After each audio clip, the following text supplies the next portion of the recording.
Hi everyone, I'm Scott Schneider. This is Stereo Niche. And this week we're going to talk about a speaker that is a bit controversial, the Bose 901.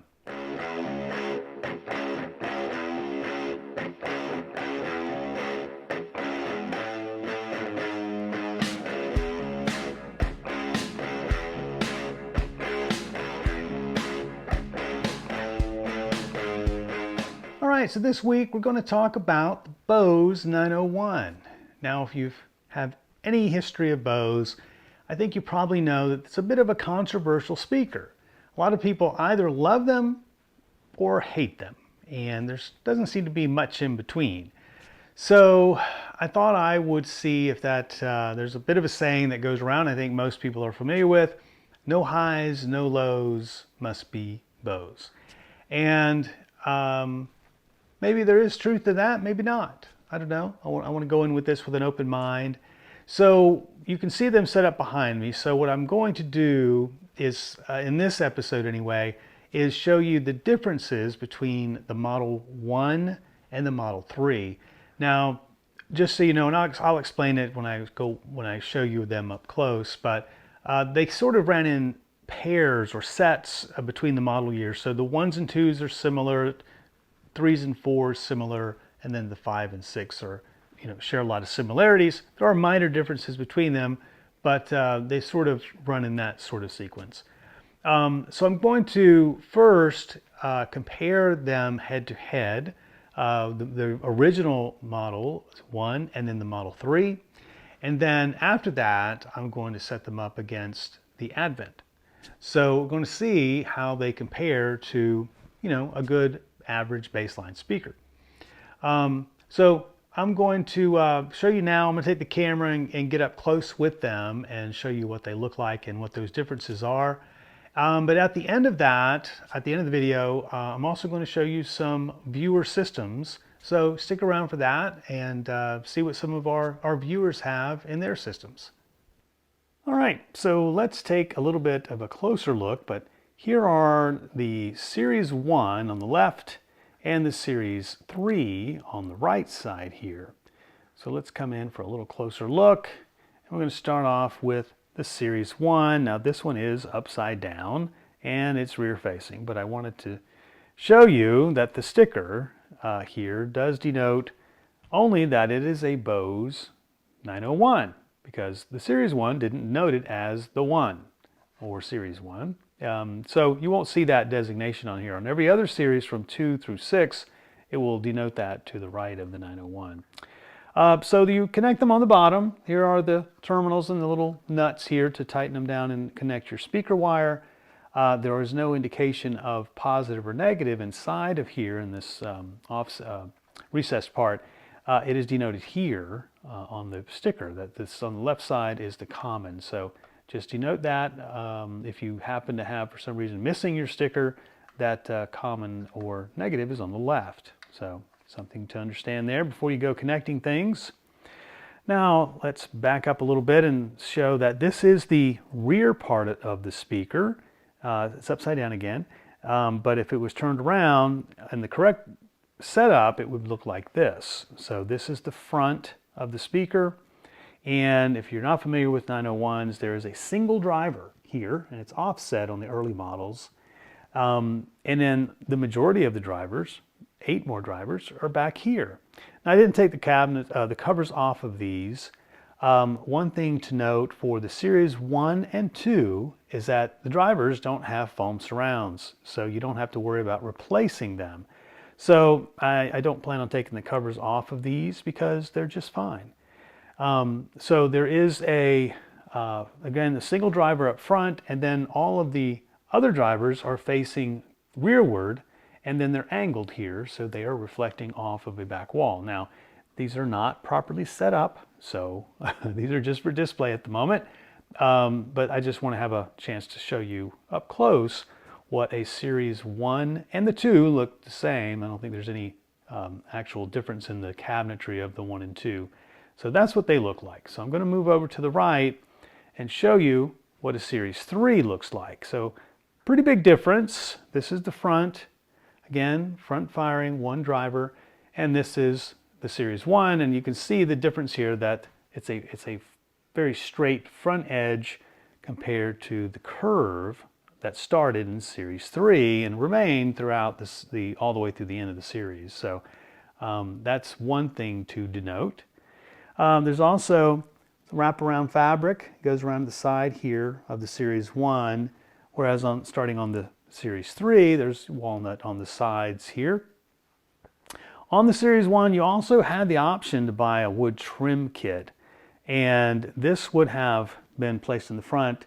The driver here is offset, so you would have a smaller piece that would go vertically up and down, and then a larger piece. So then it would just go around the driver essentially. So that made it look different. In addition, you could also buy as another accessory tulip stands. So they were very cool looking, somewhat hard to find. So they're a nice add-on if you're going to have a set. A lot of collectors like to get the tulip stands. I think they came in a chrome and white. But they do make it look pretty interesting when you've got them on those tulip stands. Let's see, the other thing I think on the 3 here that's different, the logo. Yeah, it's got a logo here on the lower left here on this particular model. Now looking over to the right here and the back, you'll notice some things are protruding. And let's see, this is the acoustic matrix, I believe it's called. If I got that wrong, I'll put the correct name here in the video. But these are essentially, it's air chambers inside, and these are meant to bring up the bottom end a good bit.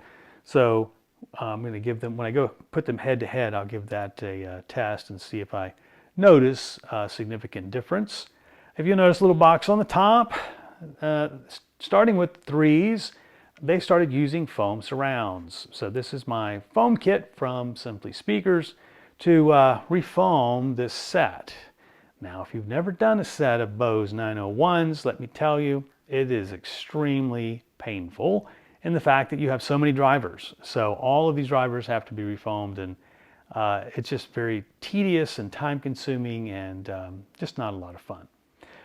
So on the Series 1 and 2, they didn't use foam surrounds. So they used I think it was a coated fabric material, but it doesn't deteriorate like foam. So for 1 and 2 series, you don't have to worry about that. But for the Series 3 and 4, you did. Now, from what I think I read that on the very end of the Series 4, they had already made the switch. But for the majority of the Series 3 and 4, all of the 3 and most of the 4, you should expect that you're going to need to replace those surrounds. They went back to surrounds that didn't deteriorate on the 5 and 6, so you should be okay there as well. So unfortunately, just the 3 and 4 have those foam surrounds that do need to be replaced. The other sort of big change, you can see the EQs here. This is the EQ for the Series 1. Now, what I read, interestingly, in my 2 sets here, for some reason, my Series 1 has a Series 2 EQ, and my Series 3 has a Series 4 EQ. So there are some differences between the EQs. However, there are some compatibilities between them, and it's pretty simple and straightforward. The Series 1 and 2 EQ is compatible with each other. The Series 3 and 4 compatible with each other, and the 5 and 6. So there is some interchangeability between them, but you do need to stay within the 1, 2, 3, 4, 5, and 6. So you can see the differences here. On the 1, you've got the tape monitor switch, and then you've got a high-low buttons here, switches, and then a single potentiometer switch here that rotates for increasing treble. And on the next line here, you can see the difference in the look here, the cabinetry, but it goes to some buttons and some sliders here for controlling and the switching of the monitor and adjusting the sound. And it also gives you an extra control to beef up the low end and control a little bit of the high end as well. So that's pretty much the basic differences here between the 1 and the 3, and it's a pretty good bit of difference. I think if you see them now, you'll be able to differentiate the two, at least between series 1, 2, and 3, 4.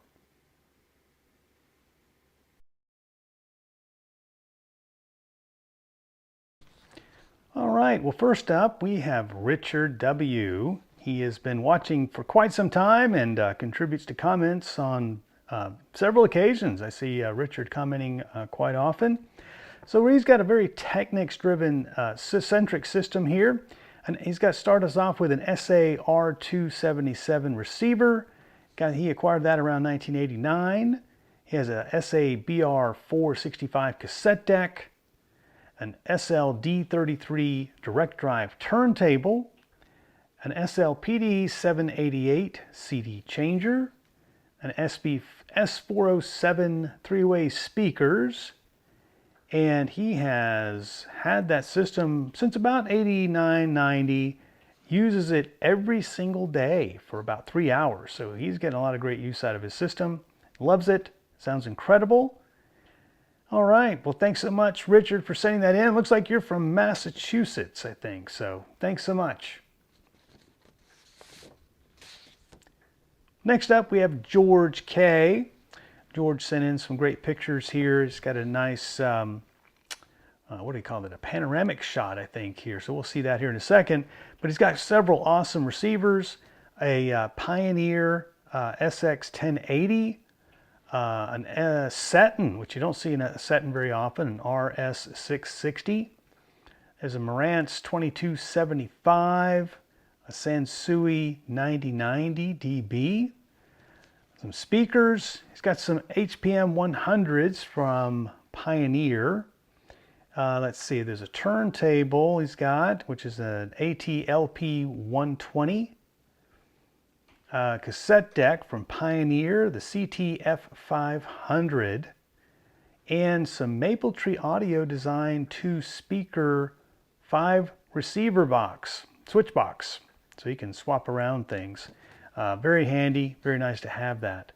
Oh, that's cool. Very nice system. Looks like you enjoy that quite a bit. Got a nice man cave going on there. So looks great. Thanks, George, for sending these in.